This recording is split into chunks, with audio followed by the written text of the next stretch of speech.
Hello and welcome to Connect. I'm your host, Randy Shabilo. On today's show, we'll have ag commentator Kevin Hursh, as well as Saskatchewan Landlord Association CEO Cameron Chaquette. As always, we'd like to hear from you. Follow us on Facebook to watch new and past interviews or email us at connectyxe@gmail.com. Many of us are from the farm. Some of you are from the farm and moved into the city and not that far removed from a lot of the ag base that we have here in the province. I've had Kevin Hursh come by, a famous ag commentator and long familiar face with many of us here at home. Give us some insight into what's been happening this fall and looking forward, as many of us do, into 2022. Kevin, thanks for taking some time out of that busy schedule and joining us here today. My pleasure. I want to talk a little bit about yourself. You're very familiar to many and a credible voice in the ag sector. And many of us follow you and a very influential voice for a lot of the provincial levers that pull, if you will, some of the economic base of what happens on the ag side and translates into the cities. What did you experience this past growing season in 2021? Well, similar to many producers, perhaps most producers in Saskatchewan and actually in a wide swath of Manitoba and Alberta as well, this was a very dry and hot summer. And yields vary and they're all over the map. I farm in southwestern Saskatchewan and yields were very poor here. A lot of single digit yields or low double digit yields. So a real disappointment. Some areas have had some moisture this fall, but many areas have not. And if you look at the moisture deficit, we're still really in need of a lot of moisture going into the 2022 growing season. So there's been a number of ramifications from the short crops. So a very interesting year shaping up. What does that translate into in terms of that economic impact into the cities and towns and local businesses? I've heard here in Saskatoon that there are some concerns, but there are some opportunities. So it seems to be a mixed bag if you look province wide. Well, province-wide, and particularly if you look at southeast Saskatchewan, where they had decent crops, maybe not average, but approaching average, grain prices are very high, some record high grain prices. So anyone with a decent crop is going to do very well. Those of us with very low yields and very little production, those high prices are not going to necessarily be a big help. So certainly there's going to be a very large income shortfall in the dry regions of the province. Grain prices probably in many instances double what they would have been at this time last year. 18, 19, $20 canola per bushel canola has been common. Wheat hasn't been great at about $11 or $12 a bushel, but durum has been as high as $20 a bushel. I've seen some flax prices recently, and many people harvesting flax of $40 a bushel bid to farmers. So prices are very high for producers that have had some production. Some producers, however, contracted their production in advance and don't have enough grain to fulfill those contracts. Some are production contracts with an act of God clause. So if you don't grow it, you're not on the hook for it.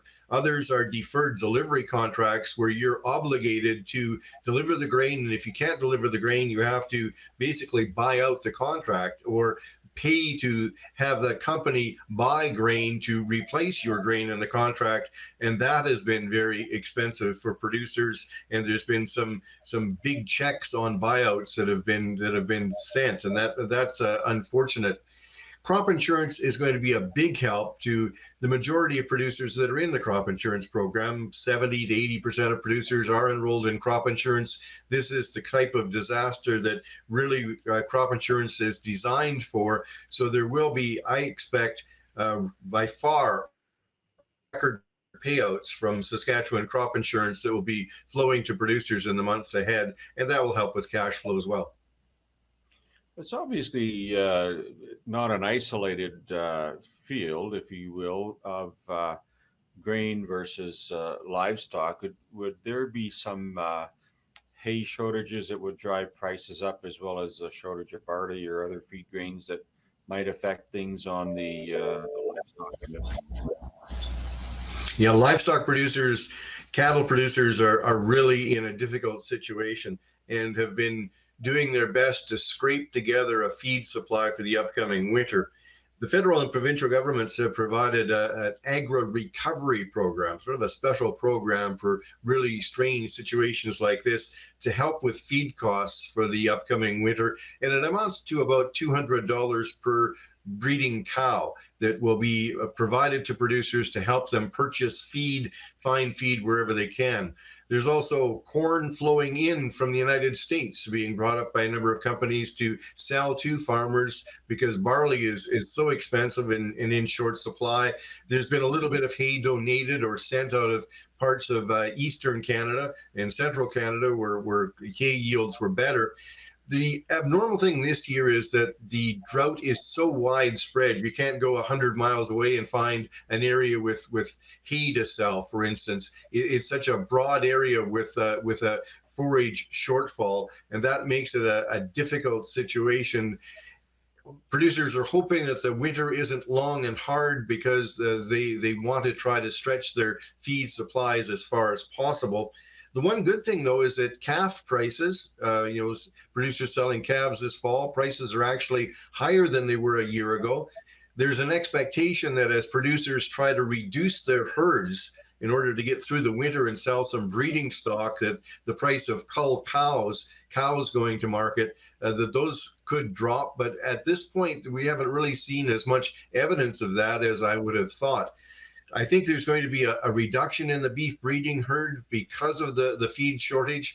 But with the government support and with many of the livestock producers looking to their grain farming neighbors to salvage some droughted crops or stray or hay or fence some grazing land, perhaps that sell-off won't be quite as drastic as what many people feared if we go back a month or two.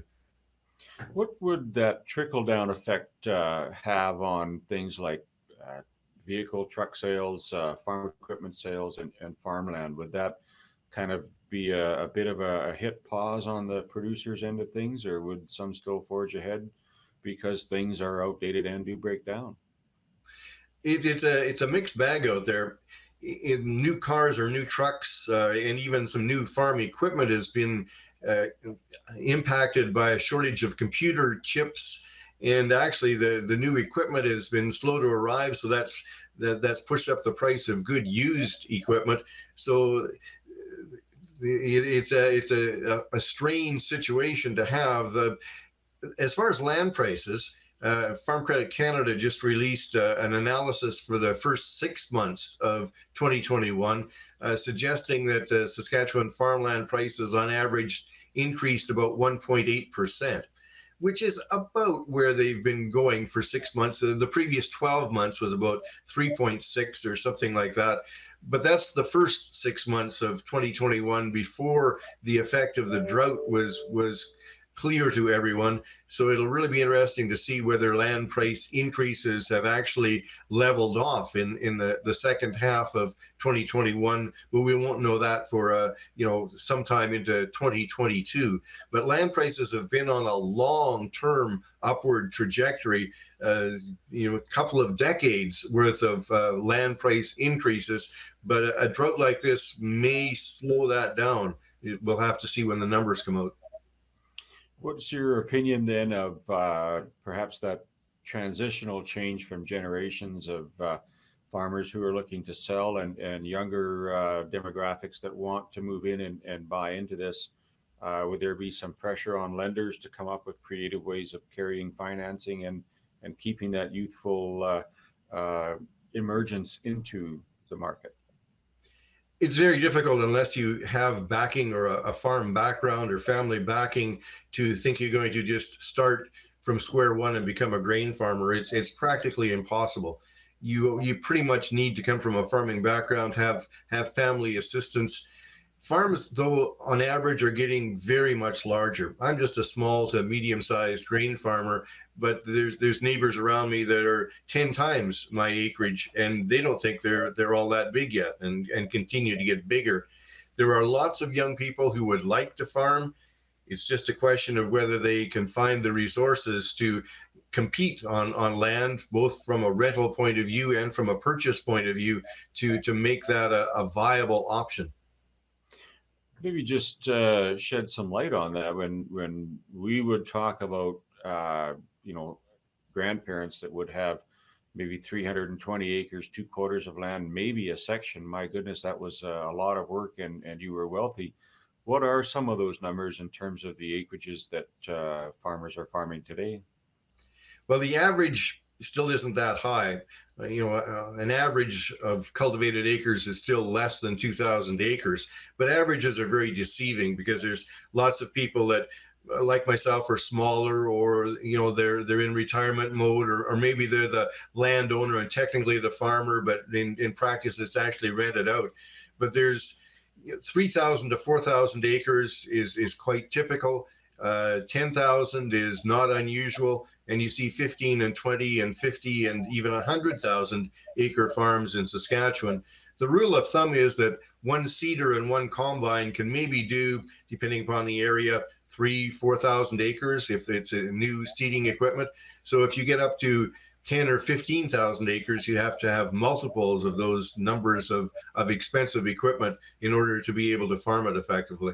And does that put some pressure on labor, I guess, for farms that are that large? It's not just dad and two sons, maybe a daughter. What happens with the labor to farm that? The labor is a big issue for many producers, especially if you just want seasonal labor. Because if you just want labor for the growing season, what's the person going to do the rest of the year? And anybody that's a good employee is going to want full-time work.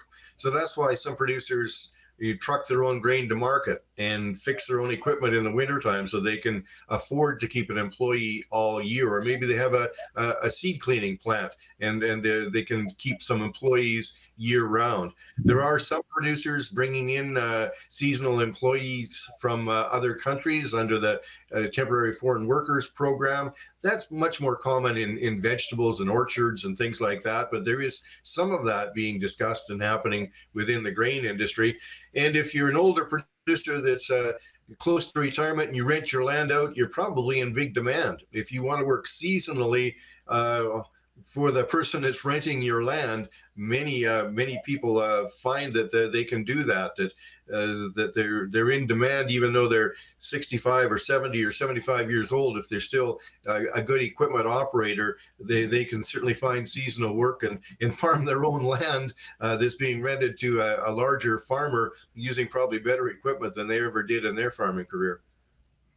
I guess that's why they call it next year country. I'm always looking forward to seeing what's happening on the horizon. Kevin, Saskatchewan's most notable ag commentator, thank you for this opportunity today, and best of luck coming up this coming fall.